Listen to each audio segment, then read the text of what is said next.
It's not every day that a car maker releases a new car, but for Suzuki, this is their first new car in 3 years.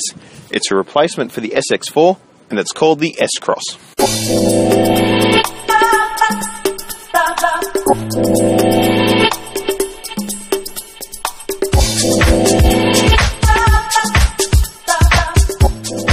The S Cross is longer and wider than the car it replaces, yet 110 kilograms lighter. Suzuki says the car is ideal for people who want something more practical than a small hatch without stepping into an SUV. Suzuki isn't calling this an SUV, they're calling it a hatch with crossover potential, which is about right. This doesn't drive like a four-wheel drive, and it's probably not something that you'd want to try and take across the Simpson Desert.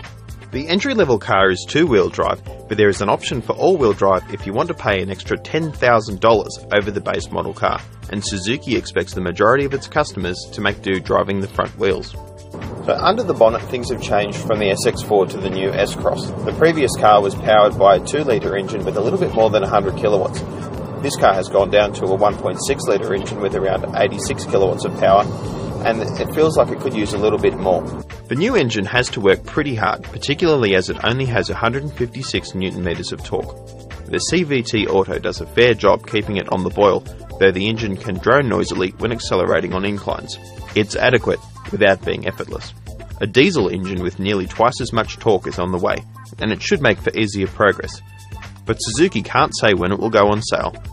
The steering on the S Cross is quite responsive compared to other SUVs such as the Suzuki Grand Vitara.